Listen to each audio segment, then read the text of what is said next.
وآیۃ لہم اللیل، اور ان کے لیے نشانی ہے رات. رات بھی نشانی. کیسے؟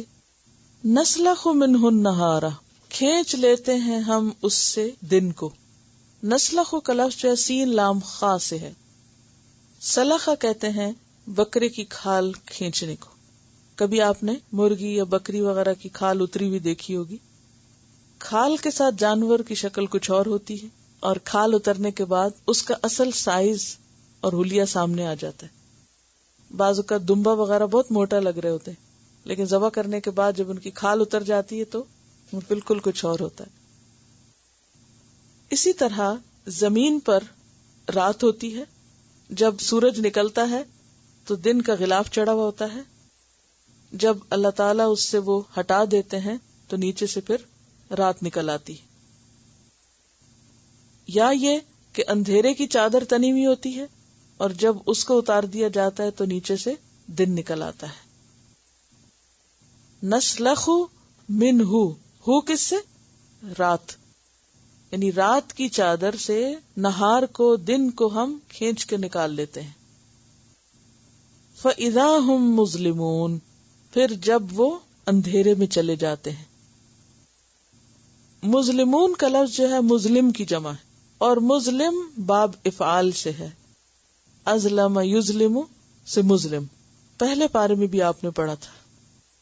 فَإِذَا أَظْلَمَ عَلَيْهِمْ قَامُوا، تو ازلم کا معنی ہوتا ہے اندھیرے میں جانا. یہ ایسے ہی ہے جیسے اصبح، امسا، اضحا اور اظلم.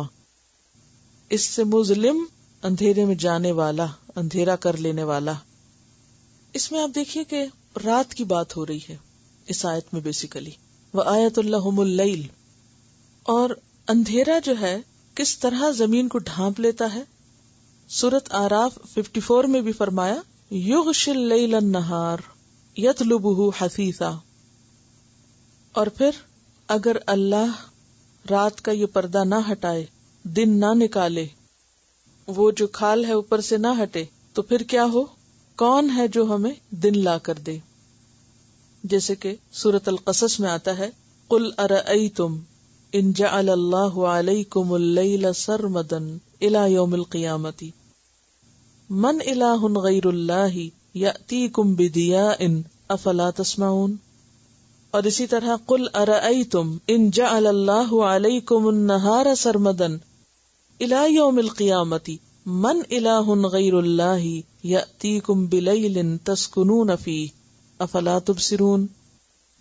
ومن رحمتہ جعل لکم اللیل والنہار لتسکنوا فیہ وَلِتَبْتَغُوا مِن فَضْلِهِ وَلَعَلَّكُمْ تَشْكُرُونَ.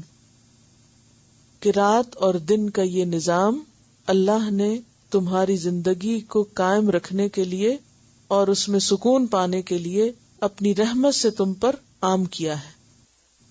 کیونکہ اگر رات دن میں نہ بدلے اور دن رات میں نہ بدلے تو زندہ رہنا دوبھر ہو جائے.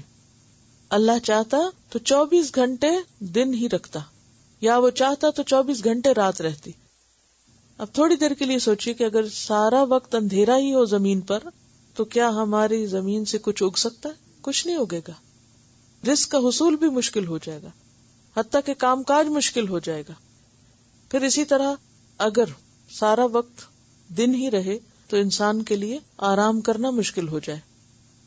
اور پھر آپ دیکھیں کہ بہت سی چیزیں رات کو پرسکون ہو جاتی ہیں، ہر چیز ایک طرح سے آ کر ٹھہر جاتی ہے. اور پھر آپ دیکھیے کہ زمین کو بنایا اس طرح کہ زمین سورج کے آگے اس طرح گھومتی چلی جاتی ہے کہ باری باری مختلف حصوں پر دن اور رات آتے چلے جاتے ہیں. زمین جیسی بڑی چیز کو ایک خاص انداز سے، ایک خاص زاویے پر، اینگل پر، ایک خاص رفتار میں گھمانا، یہ کسی بندے کے بس کی بات نہیں. اور پھر یہ 1-2 دن کی بات بھی نہیں، یہ جب سے زمین بنی ہے، جب سے یہ سلسلہ قائم ہے، چلتا چلا جا رہا ہے. اور یہ اللہ کی بہت بڑی نشانی ہے کہ اس نظام میں کوئی خلل نہیں آیا. کروڑوں اربوں سال سے پوری ایکوریسی کے ساتھ یہ نظام چل رہا ہے. اللہ کے سوا کون ہے جو ایسا کر سکے؟ تو اس نشانی سے کیا بات پتہ چلتی ہے کہ اس زمین پر یا اس آسمان پر یا رات اور دن کے نظام پر کسی عظیم ترین ہستی کا کنٹرول ہے. یہ کسی انسان کے بس کی بات نہیں. یہ کارخانہ کوئی انسان نہیں چلا رہا بلکہ اللہ رب العزت ہی یہ سب کر رہا ہے. وَآیَةٌ لَهُمُ اللَّيْلُ نَسْلَخُ مِنْهُ النَّهَارَ فَإِذَا هُمْ مُظْلِمُونَ.